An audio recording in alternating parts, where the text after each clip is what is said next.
My name is Noah Arp, and today I'm going to give a presentation about the removal and relocation of Confederate monuments and statues throughout the United States.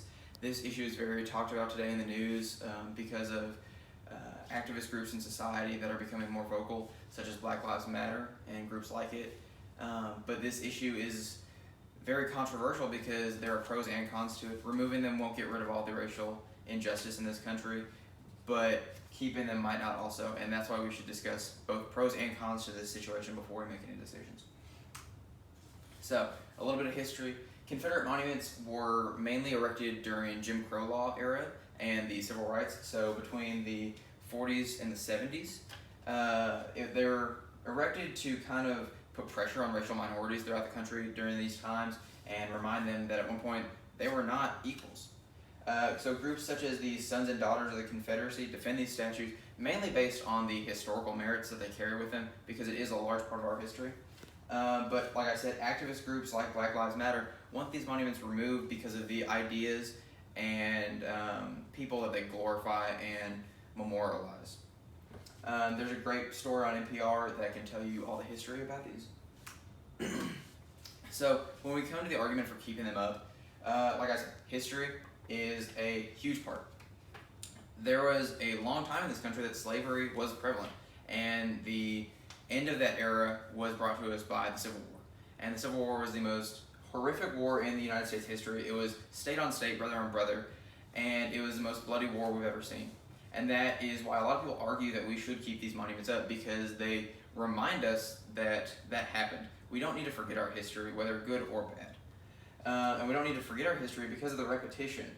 So you've always heard the saying, those who forget history are doomed to repeat it. I don't think that if all the statues were removed next week, the week after that, slavery would come back. I don't think that would happen at all. But in 100 or 200 years, once we've cycled through the history books and we've kind of forgotten everything except the nuts and bolts, it's not that far-fetched to think that it could repeat itself and we could have another civil war based off racial injustice in this country.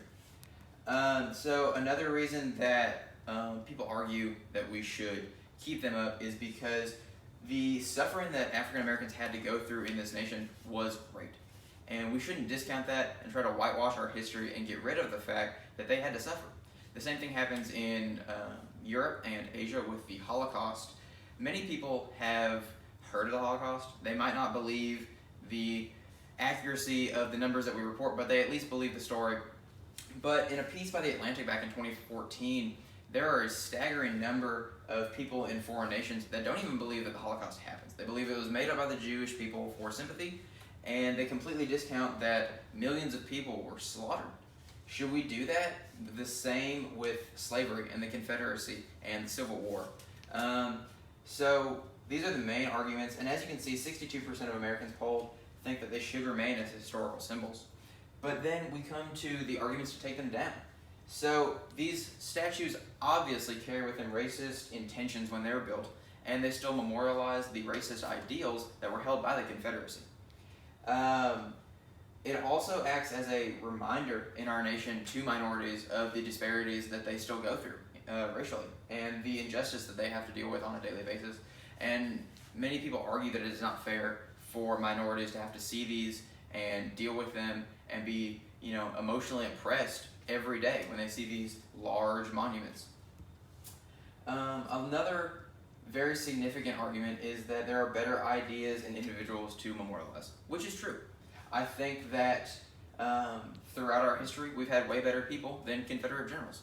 And I don't think that we should have to only memorialize these, but when building statues, we should make, smarter choices.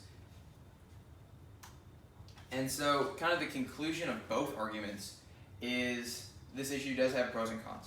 I think that removal shouldn't be the option, but I think maybe adjusting how we learn and how we use these to teach, and maybe changing the attitude towards these monuments could help our nation. And when we are forming an opinion on this subject, we need to be considerate of our points of view. I know that this nation is diverse and we come from different backgrounds, different histories, and that is going to come into effect when forming our ideas and rationales on this subject. And we need to be considerate of those other points of view that might conflict with our own. And like I said, these options must be carefully weighed because too far to one side could end us in a world of trouble. And that is the last thing we need in our nation that is already tearing apart. So I appreciate your time today, and I look forward to seeing you again, maybe.